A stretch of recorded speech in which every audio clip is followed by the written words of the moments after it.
सालों से जानता हूँ, उनके काम को जानता हूँ। अवतार जी को बहुत दिनों बाद मिला हूँ। तो मनोज जी ने मुझे कहा कि मेरा इस फिल्म पे भरोसा है और मैंने अच्छा काम किया है, फिल्म अच्छी है, तो आप आ जाइए। और तो मैंने इनसे और कुछ नहीं पूछा और मैं आ गया।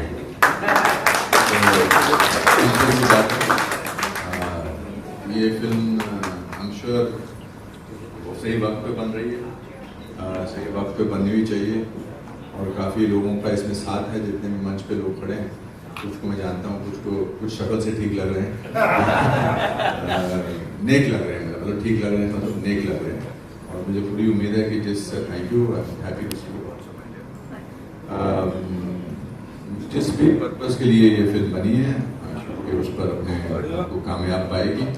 और मेरी शुभकामनाएं हैं कि ये इस तरह की फिल्में, अलग अलग किस्म की, अलग अलग थीम की फिल्में जो हैं, कश्मीर फाइल्स ने खोला एक रास्ता ऐसी फिल्मों के लिए भी जो लीग से हटके है लेकिन अच्छी जा सकती है अपने तथ्य के ऊपर। और मेरी शुभकामनाएं आप सबको। Congratulation and welcome. Thank you so much. Anupam Kher जी।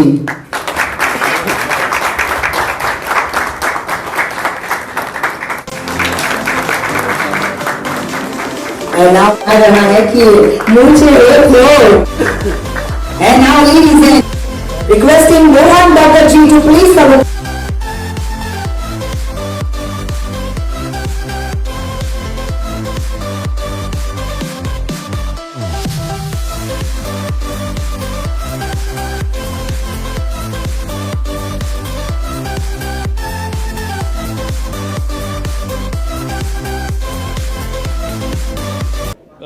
सबसे पहले तो मैं ओसवाल फिल्म्स का आभार प्रकट करना चाहूँगा कि उन्होंने ये फिल्म बनाने की सोची।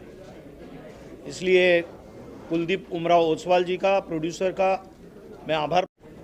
उमराव ओसवाल जी, उनके जहन में ये बात आई और उन्होंने ये बात रखी और नीरज सहाय जी जो हमारे डायरेक्टर हैं उन्होंने डायरेक्ट की। फिल्म क्या है ये तो टीज़र पे से पता चल ही गया होगा। उसका टाइटल भी है द यूपी फाइल्स। आजकल सारी फाइल्स निकलने लगी हैं। कश्मीर की भी फाइल निकली, उसके बाद केरल की निकली। अब ये यूपी फाइल्स क्या है? तो यूपी फाइल्स ये है कि एक राज्य सत्ताधीश आते हैं, वो या तो राज्य को बिगाड़ सकते हैं या राज्य को सुधारने का काम कर सकते हैं। तो जो लोगों ने आके बिगाड़ने का काम किया था यूपी को, वो काम एक सीएम, नया सीएम आके क्या क्या कर सकता है और कैसे सुचारू रूप से व्यवस्था और व्यवस्था का धर्म प्रस्थापित कर सकता है। व्यवस्था का धर्म यानी क्या? कि जो लोग हैं, नागरिक हैं, उनके सुखों की व्यवस्था करना, ये राज्यकर्ता का धर्म है ना? वो धर्म की बात कर रहा हूँ। और व्यवस्थापन का भी एक धर्म है, यानी व्यवस्थापन कैसा होना चाहिए और किस प्रकार से सुचारू रूप से राज्य चले। इसके लिए यदि एक सीएम सोचता है तो वो क्या परिवर्तन ला सकता है, यह है यूपी फाइल्स। सर, अगर किरदार को लेके बात करें, क्या क्या तैयारियां करनी पड़ी, क्या क्या प्रिपरेशन करनी पड़ी, अगर उस बारे में कुछ बताएं। देखो, ऐसा है कि इसमें मैं चीफ मिनिस्टर का रोल अदा कर रहा हूँ। सिनेमा ये समाज का आईना है। समाज में बनती चीज़ें हैं, उसको प्रॉपर ढंग से दिखाना। ओके, ये सिनेमा, नाटक, कोई भी परफॉर्मिंग आर्ट का जो माध्यम है वो करता है। तो मैं सीएम का पार्ट निभा रहा हूँ, तो उसके संवाद, उसकी जो कथा है उसको देखकर कैसा होगा उसका विचार विनिमय, और उन्होंने जो भी संशोधन किया था डायरेक्टर साहब ने, वो भी मेरे साथ साझा किया। और उसके बाद फिर मुझे लगता है बात होने के बाद 3-4 महीने के बाद हम फ्लोर पर गए और पूरी फिल्म जो है वो मुझे लगता है 2 टुकड़ों में उन्होंने पूर्ण की। तो उसकी तैयारी क्या है, देखो संहिता जो होती है, जो स्क्रिप्ट होती है और कैरेक्टराइजेशन जो किया हुआ है वो देखकर और उसको समझकर ही आपको परफॉर्म करना पड़ता है।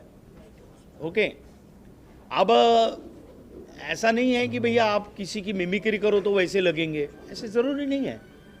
उसका सोल क्या है, वो रोल का उसकी आत्मा क्या है वो समझ ले और परफॉर्म करे। वही मैंने काम किया है। सर, आने वाले लोकसभा चुनाव को लेकर मूवी लॉन्च की गई है क्या? ऐसा मैंने कहा नहीं सर। मैंने कतई नहीं कहा। आपको जो समझना है वो आप समझिए। और ऐसा है कि समाज में हो रही बातें, हमारे आसपास हो रही बातें, वो तो कभी भी कॉन्टेम्पररी है ना। तो अब आपको लगता है कि ये आया चुनाव इसलिए ये फिल्म आ रही है कि, तो मुझे नहीं लगता ऐसा है। सर, एक फिल्म आई थी नायक, उसमें एक दिन का सीएम बने थे अनिल कपूर जी, उससे सिमिलर है कुछ? यहाँ एक दिन का नायक नहीं है ये एक दिन का नायक बना नहीं है। जो किरदार है मेरा वो एक दिन का नायक नहीं है, प्रॉपर व्यवस्थित नायक है। कुलदीप जी, इस तरह के टॉपिक को टच करना ही बहुत बड़ी बात है, बहुत चैलेंजिंग काम है। एज अ प्रोड्यूसर आपके साथ, आपके पास क्या क्या चैलेंजेस थे इस फिल्म को लोगों के सामने प्रेजेंट करने के लिए, और थोड़ा सा बताइए कि ये टॉपिक को चुनने का क्या आपने सोचा था इसके बारे में? फर्स्ट ऑफ ऑल तो पहले इनसे इंस्पायर होके हमने ये मूवी सोचा नहीं था, ऐसा था दिमाग में करेंगे। फिर एक दिन नीरज जी मिले, फिर काफ़ी बातचीत हुई, फिर स्क्रिप्ट लिखी गई, काफ़ी बार लिखी गई, उसको चेंज किया करते गए। फिर बाकी था ऐसा ही कि एक फाइल बननी चाहिए, एक फिल्म बननी चाहिए, फिर इंस्पायर होते हुए बन गई। क्या योगी जी से हमने बात हुई थी इस बारे में कि आपके नहीं, इंस्पिरेशन की बात कर रहे हैं वो, किसी भी चीज़ को लेकर इंस्पायर होना, किसी व्यक्तित्व को लेकर इंस्पायर होना, कुछ घटनाओं को लेकर इंस्पायर होना, क्योंकि कथा तो वही से ही बनती है, किसी भी चीज़ से इंस्पायर होके ही बात बनती है ना, है ना, वही वो कह रहे हैं। लेकिन सर मैं आपको पूछना चाह रहा हूँ कि क्या आपने योगी जी से बात की है कि आपकी जो किरदार है आपका, उसके ऊपर हम फिल्म बनाने जा रहे हैं, और क्या ऐसा कोई प्लान है कि इसकी स्पेशल स्क्रीनिंग रखी जाए योगी जी के लिए? अगर इस बारे में कुछ शेयर करें आप। अभी ऐसी कुछ चर्चा नहीं। नहीं, ऐसा है प्रभु कि एक तो वो फिल्म योगी जी पर ही है, ऐसा भी कोई कमिटमेंट नहीं है। सर, क्योंकि यहाँ पे यूपी की सुनिए ना, और अगर स्वयं उत्तर प्रदेश के मुख्यमंत्री अगर देखना चाहेंगे तो ज़रूर उनके लिए हम लोग डेफिनेटली स्क्रीनिंग रखेंगे ही, और हम चाहेंगे कि वो भी देखें, निश्चित रूप से चाहेंगे। जिस तरह से योगी आदित्यनाथ ने अपनी सर आइए फिल्म जो आप बनाएंगे हुबहू ऐसा देखने को मिल रहा है। हाँ सर, पूरी स्क्रिप्ट के बारे में बताऊं? हाँ कि बताइए। एक विचार कैसे आया, शॉर्ट में बताऊं। I am in real estate business. मेरे काफ़ी सर्कल है यूपी के। हमारे एक दबंग कह सकते हैं कि हमारे एरिया में गिने जाते थे मिस्टर सीडी सिंह। उन्हें यूपी जाना था तो वो जीप लेकर के निकले थे। वो बोले यार ऐसे टाइम में हमें पहुंचना पड़ेगा, जो घटना बनी कि यार शाम को अगर वहाँ पहुँचते तो हम प्रवास नहीं कर सकते, ट्रक मतलब सफ़र नहीं कर सकते, लोग लूट लेते हैं। मुझे आश्चर्य हुआ, ये कुछ साल पहले की बात, कि यार इस ज़माने में भी अभी तक ऐसा राज्य है जहाँ पर लूट खसोट होती हो। मैंने कहा यहाँ तो आप राजा कहलाते और वहाँ ऐसी हालत है। बोले हाँ यार, अभी कुछ समय पहले हमारा साल भर पहले ही मिलना हुआ। बोले यार अब बहुत सुकून है, कभी भी जाओ कोई तकलीफ नहीं होती। मैंने कहा ऐसा क्या हो गया भाई कि इतने कम टाइम में ये बदल गया। तो इसको लेकर के मेरे पूरी हिस्ट्री जानने की कोशिश की, और उसके बाद मेरे दिमाग में आया कि अगर हमारे एक योगी जी के आने से उस बिगड़े हुए स्टेट्स की हालत अगर ऐसी हो सकती है कि जहाँ की दुर्दशा ऐसी थी कि गवर्नमेंट ऑफिस पे भी वहाँ पे प्राइवेट लोग ताला मार देते थे अधिकारियों को बाहर निकाल कर, उस सारी घटनाओं को जब यूपी को एक बेस्ट स्टेट्स बना दिया जहाँ पर निडर होकर के औरतें भी रात को निकल सकती है और विकास की गति भी अनाप शनाप हुई, तो मैंने कहा यार क्यों नहीं ये बात हिंदुस्तान के हर कोने तक पहुँचाई जाए। ऐसा सोच करके नीरज जी और हम बैठे थे हमारे गार्डन में, और बैठे बैठे ऐसा विचार आया और हमने कहा यार एक फिल्म बना दी जाए और इसको कार्य रूप दिया जाए। मंत्री जी, आपसे जानना चाहूँगा, आपके किरदार के बारे में बताइए और कैसा एक्सपीरियंस रहा इस फिल्म में काम करने का? तो इस फिल्म में जो मैं किरदार निभा रही हूँ वो बेसिकली एक स्ट्रॉन्ग कॉप का है। किसी भी पूरा डिटेल में, हाँ। कॉप नहीं समझेंगे लोग। एक अच्छे सीएम को अपने स्टेट में लॉ एंड ऑर्डर लाने के लिए एक बहुत ही स्ट्रॉन्ग पुलिस डिपार्टमेंट की ज़रूरत होती है। That is where I come in. So I am handling the women department of the police force. I am sure आपका किरदार देखने के बाद बहुत सारी महिलाएं भी इंस्पायर होने वाली है, तो क्या आपने उसी स्ट्रॉन्ग किरदार के साथ ही इसको प्रेजेंट किया? अगर इस बारे में कुछ वो तो आप फिल्म क्या- देखेंगे क्या-क्या तो आपको तैयारी पता की? चलेगा मैंने क्या काम किया है। अच्छा, तो मैं आपको इस तरह से पूछता हूँ कि बहुत सारे कॉप हमने देखे हैं बॉलीवुड में, क्या आपने किसी से इंस्पिरेशन ली किरदार के लिए? अगर नहीं, मैंने फिल्म में से किसी से इंस्पिरेशन नहीं ली। I did my research about the real female cops that are there India में।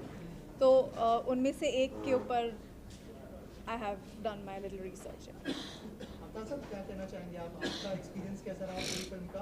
और जैसे मैंने कहा कि बहुत ही इंटरेस्टिंग टॉपिक है और लोग आई एम श्योर देखना चाहेंगे इसको, और अगर आप शेयर करना चाहें कि आपका एक्सपीरियंस कैसा रहा और अगर आपके किरदार के बारे में कुछ बताइए। मेरा एक्सपीरियंस बहुत अच्छा रहा क्योंकि मैं नीरज को बहुत सालों से जानता हूँ। इसने हमारे साथ बहुत ऐसे असिस्टेंट फिल्में की हैं और इसमें जो किरदार है वो अपना सीएम के गुरु का है और सीएम के गुरु के प्रति वो कैसा बचपन से ही उसके साथ है और उसकी आज्ञा मानता है, उसका बहुत ही ओबीडियंट शिष्य है और कैसे उन दोनों में एक बड़ा अच्छा रिलेशन है और कैसे उसको इंस्पायर करता है वो आदमी कि भाई आपको ये काम करना चाहिए और वो इस बात को मान लेता है और फिर आगे धीरे धीरे धीरे वो सीएम बन जाता है। और मैं समझता हूँ आज के ज़माने में ऐसी फिल्म बनाना बहुत ज़रूरी है क्योंकि ये वक्त की रिक्वायरमेंट है कि अलग अलग किस्म के सब्जेक्ट बने, लोगों को आदत हो देखने की नई नई फिल्में, अपने खुद की फिल्में, अलग अलग स्टेट की फिल्में और क्या हो रहा है, क्या होना चाहिए और क्या हम एक्सपेक्ट करते हैं, उस किस्म की चीज़ों को बनाने की कोशिश की है। तो मैं मेरी तरफ से बहुत बहुत मुबारकबाद उस्मान साहब को और नीरज को। ऐसी फिल्म बनाने के लिए हिम्मत चाहिए। ऐसी फिल्में पैसे कमाने के लिए नहीं बनती, एक फीलिंग से बनती हैं, एक इंस्पिरेशन से बनती हैं, या कोई आप अच्छा काम करना चाहते हैं तो ये एक बहुत मजबूत कदम है प्रोड्यूसर और डायरेक्टर की तरफ से जो आज के ज़रूरत है उसके लिए। मेरी तरफ से एक बार फिर बहुत बहुत मुबारकबाद आप दोनों। ऑनर है इस फिल्म में काम करना। जब ये नीरज मेरे पास आए और उन्होंने मुझे रोल बताया तो मैंने कहा कि यार फिल्म ज़्यादा नहीं है, कुछ मज़ा नहीं आएगा। तो अरे भाई सुन लो। तो नीरज आए मेरे पास, उन्होंने मुझे कहानी बताई।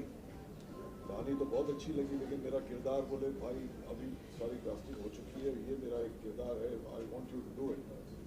तो मैंने कहा कि यार इसमें कुछ इतना वो नहीं है। तो बोले आप एक बार विस्तार से स्क्रिप्ट के साथ सुनो।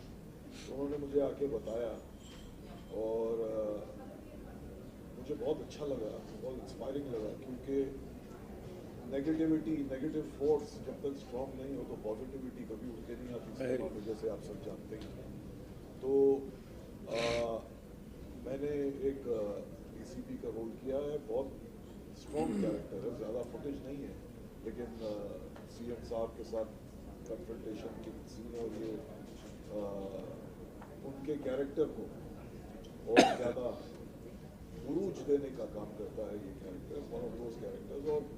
और ख़ास तौर से नीरज सहाय ने इतनी शिद्दत और इतनी मोहब्बत से ये फिल्म बनाई है और इतना उसने काम किया है, मतलब एक 1 पॉइंट एजेंडा जैसे कहते हैं उस तरह से उन्होंने फिल्म बनाई है। I am very happy with the result. जो टीजर देखा कमाल है और हमारे प्रोड्यूसर साहब, इंटायर स्टार कास्ट सब सारे दोस्त हैं और it was a pleasure. Manoj sir, और एक चीज़ आपसे जानना चाहूँगा, जैसे अवतार सर ने कहा कि इस तरह के टॉपिक पर पिक्चर बननी चाहिए और आपने भी कहा कि फिल्में समाज का आईना होती है, तो आपको लगता है कि ये फिल्म देखने के बाद और स्टेट्स को भी एक मैसेज जाएगा कि क्राइम रेट्स कैसे कम किए जाते हैं और बहुत सारी चीज़ें और भी बताई जाएगी इस फिल्म के थ्रू। निश्चित। दूसरी प्रोड्यूसर साहब ने जिस तरह से विस्तार पूर्वक कहा, एक मिनट आप लोग बात करना थोड़ा। स्टेट, एक राज्य जिसमें चाहे वो भूमाफिया हो, चाहे वो बंदूकधारी माफिया हो, चाहे वो किसी भी तरह के माफियाज हो, जिससे पूरा सिस्टम खोखला हो जाता है और जंगल राज हो जाता है, तो ऐसे जो व्यवस्था है वो बिगड़ गई है। और ऐसे में एक सीएम आता है उस प्रदेश में, और उस प्रदेश में माफियाओं से लेकर सारे भूमाफियाओं से लेकर कैसे विकसनशील बनाता है उस प्रदेश को, ये कहानी है। और ये कहानी आवश्यक है लोगों तक पहुंचनी और जानी चाहिए। इसलिए प्रोड्यूसर का, नीरज जी का बहुत बहुत मैं धन्यवाद बार बार बोलता हूं कि इस प्रकार के विषय आने ही चाहिए और लोगों के सन्मुख जाने ही चाहिए कि एक सेल्फलेसली काम करने वाला व्यक्ति जब आता है, कि जिसको कोई पर्सनल गेनिंग का इंटरेस्ट नहीं है, उसको एक ही गेन का इंटरेस्ट है और एक ही सुख में उसका सुख है, जो प्रजा का सुख हो वो मेरा सुख है, ऐसा मानने वाला जो प्रदेश का मुखिया है, वो मुखिया कैसे चेंज करता है पूरे प्रदेश को। और ये हमने अपनी आंखों से, हमने न्यूज में सब जगह देखा हुआ है, और यूपी में खासकर हम सब लोग परिचित हैं इस चीज से। और कैसे उनके आने के बाद यूपी विकास किस तरह से दिन प्रतिदिन बढ़ाता जा रहा है, हम आज भी देखते हैं। यूपी मतलब आज अयोध्या बना, अयोध्या के कारण पूरे उत्तर प्रदेश की जो इकोनॉमी है वो कितनी जबरदस्त तरीके से ये होगी। मैं तो एक खाली उदाहरण बता रहा हूं, अद्भुत उदाहरण है ये।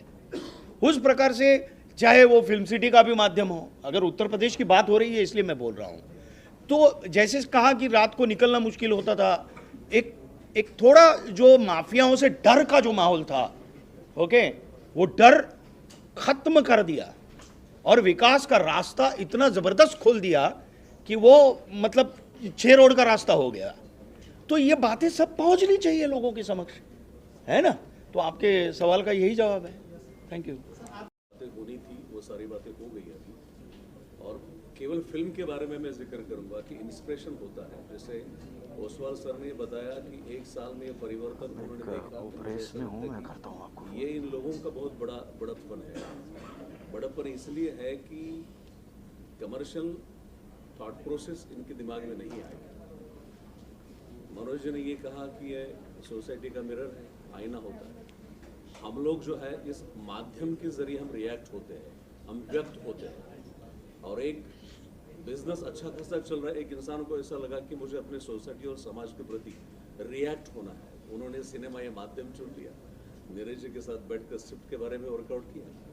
अब ये कहानी के अंदर बिगड़ी हुई जो व्यवस्था है, तो अब ये कहानी के अंदर जितने किरदार होते हैं उन सारी वृत्ति और प्रवृत्ति का प्रदर्शन ये सिनेमा है। तो उसमें से एक प्रवृत्ति का किरदार मैं निभा रहा हूँ, जो एक क्या कहते हैं उसे, बिगड़ी हुई इस व्यवस्था का नायक कहेंगे हम लोग। तो ये सोसाइटी से ही हम लोग उठाते हैं, सोसाइटी को ही हम लोग फिर वापस देने की कोशिश करते हैं। उसको कनेक्ट करने की कोई ज़रूरत नहीं होती। कई बार वो लगता है, अगर लगे तो लगना भी चाहिए। तो मुझे ऐसा लगता है कि ये एक्सपेरिमेंट हो रहा है, होने जा रहा है, और इस एक्सपेरिमेंट का परिणाम भी नजर आने लगा है। सर आपसे सवाल आखिर में, आप फिल्म के डायरेक्टर हैं, ये फिल्म दर्शकों को कब देखने को मिल सकती है, किस तरह से आप प्रमोशन काम करेंगे? तो ये तो 8 मार्च को रिलीज है, बाकी अभी आज से शुरू हो गया प्रमोशन, अभी कंटिन्यू चलता रहेगा। मैं सिर्फ ये कहूँगा कि आप लोगों की मदद के बिना काम नहीं होगा। आप सबकी हेल्प चाहिए ऐसी फिल्म में। आप लोग जितना प्रमोट कर सके, आपकी मदद के बिना नहीं होगा। विश्व गुरु बनाने आप सबको हम रिक्वेस्ट करते हैं कि आपकी मदद चाहिए हम लोगों को इस फिल्म के लिए, प्लीज।